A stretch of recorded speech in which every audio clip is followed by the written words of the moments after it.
Apa misteri piramida Mesir yang belum terpecahkan? Untuk pertanyaan ini, rilis teatrikal 2014 dari The Pyramids of Death ini mengungkapkan hal yang tidak diketahui secara mendalam. Mari kita mulai dengan fakta bahwa film ini juga memiliki banyak elemen horor dan direkomendasikan untuk dua orang.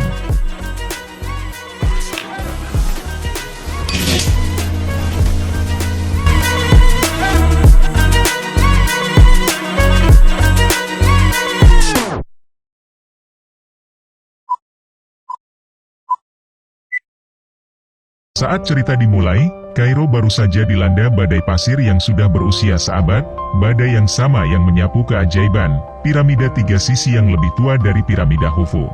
Penemuan ini membawa tim arkeologi yang dikirim oleh atasan mereka ke kota. Karena semua piramida yang ada di dunia memiliki 4 sisi, orang banyak merasa bahwa piramida tiga sisi ini bisa menjadi petunjuk kunci untuk mengungkap rahasia piramida. Untuk mengetahui kebenarannya, para petinggi juga mempekerjakan banyak penduduk setempat untuk menggali, dan tidak butuh waktu lama bagi mereka untuk menggali sebuah pintu. Para kru baru saja menyingkirkan batu besar dari pintu ketika racun tiba-tiba menyembur dari lubang, tidak memberikan kesempatan bagi pria itu untuk mengatur napas. Ia langsung diracuni. Berita itu sampai ke atasan mereka dan karena khawatir akan jatuhnya korban lebih lanjut, mereka memerintahkan tim arkeologi untuk segera kembali. Lisa dari tim arkeologi agak enggan, dia merasa bahwa terlalu buruk bahwa dia telah datang sejauh ini dan tidak masuk untuk melihat-lihat. Rekan-rekannya menyarankannya untuk tidak masuk. Bos telah melarang semua orang untuk mendekat. Jika ada sesuatu yang benar-benar mengancam nyawa, maka akan terlambat untuk menyesalinya. Lisa mengatakan bahwa orang bisa tetap keluar, biarkan mesin masuk. Jadi, mereka mengarahkan van video ke dalam piramida. Dan tak lama setelah mobil van video masuk, makhluk tak dikenal tiba-tiba melintas, dan beberapa orang bahkan tidak sempat melihat dengan baik makhluk apa itu. Para pria itu terus menggerakkan van video. Segera setelah itu, sesuatu yang mengerikan terjadi. Lisa berpikir pasti ada sesuatu di dalam piramida, dan jika dia bisa menemukannya atau membawanya keluar, bukankah itu akan menjadi ketenaran dan keberuntungan? Untuk melindungi diri mereka dari gas, kelompok itu mengenakan masker gas dan dengan bantuan cahaya obor mulai berjalan masuk ke dalam dan segera menemukan kamera van video, tetapi badan van itu hilang. Pertemuan ini semakin meyakinkan mereka. Tempat ini pasti dihuni oleh sejenis makhluk besar.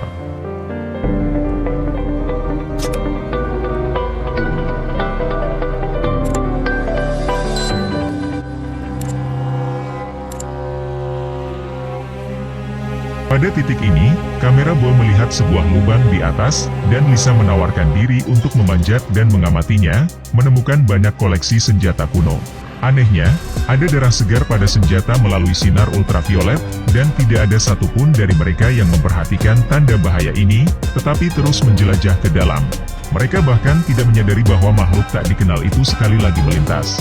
Tidak lama kemudian, bodi mobil video ditemukan di sudut jalan, tetapi rusak parah dan tidak menunjukkan tanda-tanda setengahnya bisa dipulihkan.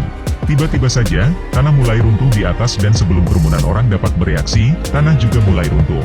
Dokter menyuruh mereka untuk tetap diam dan memeriksa situasinya terlebih dahulu.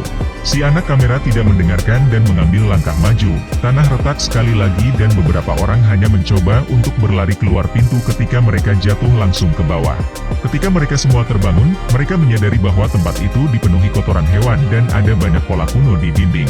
Merasa kehabisan napas, tim mengangkat masker gas mereka, tetapi saat berikutnya, sebuah tim kecil arkeolog sedang menjelajahi piramida. Para pria itu baru saja akan mengatakan instruksi berikutnya ketika tiba-tiba orang-orang bergegas maju untuk mengamati bahwa kaki marsekal kecil telah ditekan keras di bawah batu dan mereka mencoba untuk memindahkannya, tetapi tidak peduli seberapa keras mereka mendorong, batu besar itu tidak mau bergerak.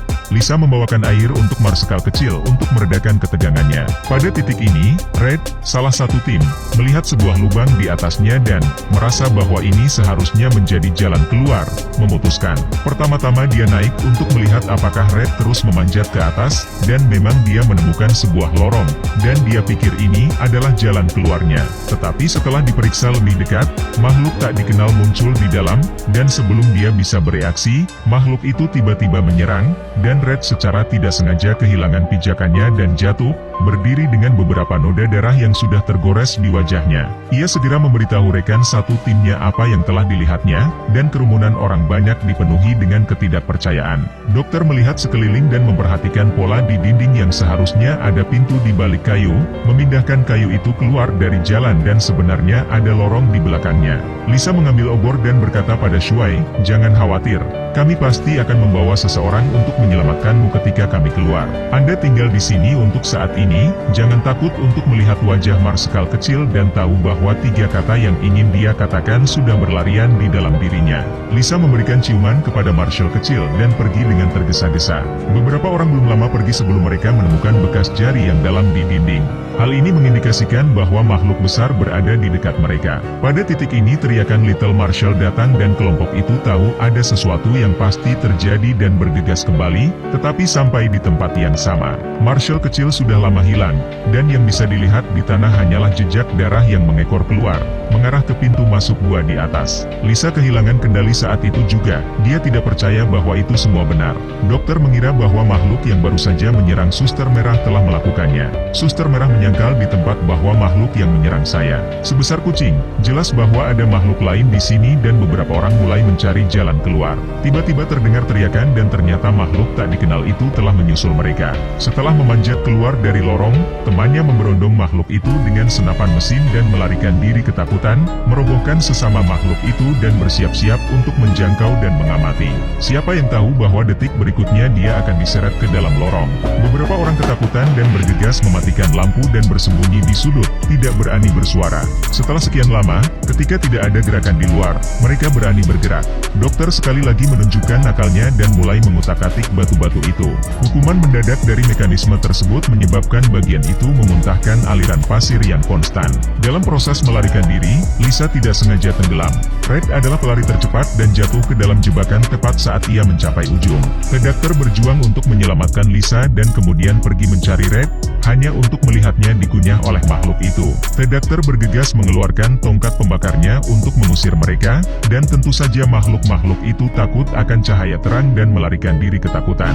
Mereka ketakutan masuk ke dalam perangkap dan bersiap untuk menyelamatkan Red, yang tubuhnya telah ditembus dan tidak bertahan lama sebelum dia meninggal karena kelelahan. Sekarang hanya tinggal mereka bertiga yang tersisa dalam regu beranggotakan 6 orang.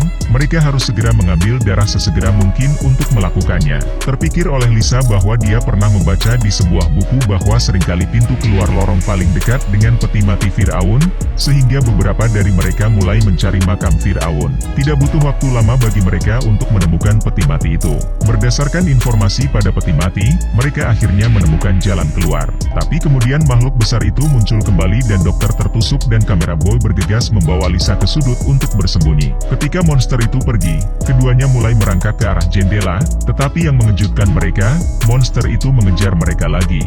Tidak lama setelah pria itu memanjat keluar, ia diseret oleh seekor monster, dan ketika ia terbangun, ia menemukan dirinya terikat pada sebuah rangka kayu. Di depannya ada monster dengan kepala serigala dan tubuh manusia, yang dikenal oleh orang Mesir kuno sebagai werewolf. Ternyata monster itu memiliki nama dewa kematian di Mesir kuno, dan karena dia memakan orang di mana-mana, Firaun Mesir membangun piramida ini untuk menjebak monster itu di dalam menara selamanya. Lisa kemudian menyadari bahwa piramida Mesir itu tidak begitu misterius dan itu hanya dimaksudkan untuk menjebak monster itu. Sementara monster itu memegang sesuatu, Lisa diam-diam memotong talinya dan tepat saat monster itu hendak memotong jantung Lisa, dia akhirnya memotong tali dan kemudian menebas monster itu untuk berlari keluar. Tak disangka dia dihentikan oleh makhluk lain di menara. Makhluk dan monster itu saling beradu mulut, keduanya menginginkan pesta di depan mereka. Saat mereka menyaksikan binatang buas itu bersiap untuk menyerang, makhluk-makhluk itu secara kolektif mendatangi binatang buas itu, dan untuk sesaat binatang buas itu tidak memiliki ruang untuk melawan. Sementara kedua belah pihak bertengkar, Lisa bergegas menuju pintu keluar. Dia meraih Xuan Gui dan terus memanjat ke atas dan kemudian melalui lorong, akhirnya melarikan diri ke pintu keluar piramida. Tetapi pada saat ini, ia kelelahan karena terlalu banyak beraktivitas dan segera pingsan. Ketika ia terbangun lagi, sesosok tubuh perlahan-lahan berjalan ke arahnya di pintu masuk gua, dan ketika ia semakin dekat ia menyadari bahwa itu adalah seorang anak laki-laki. Anak laki-laki itu mengambil kamera dari tanah dan bersiap untuk menyelamatkan Lisa, tetapi kemudian monster itu tiba-tiba muncul di belakangnya. Pada akhirnya akhirnya, keduanya terkunci di tangan sang monster. Inilah akhir dari film ini. Faktanya, tidak ada yang tahu kebenaran tentang makhluk seperti apa yang ada di dalam piramida. Legenda manusia serigala, atau makhluk lain di dalam menara, tetap menjadi misteri yang belum terpecahkan. Saya pikir kemunculan bocah kecil di akhir film adalah untuk memberikan film ini akhir yang tampaknya sempurna, tetapi saya tidak pernah berharap monster itu menjadi pemenang pada akhirnya. Bagaimanapun juga, film adalah film, dan film yang mengajarkan kita bahwa setiap orang memiliki rasa ingin tahu, jangan pernah membiarkannya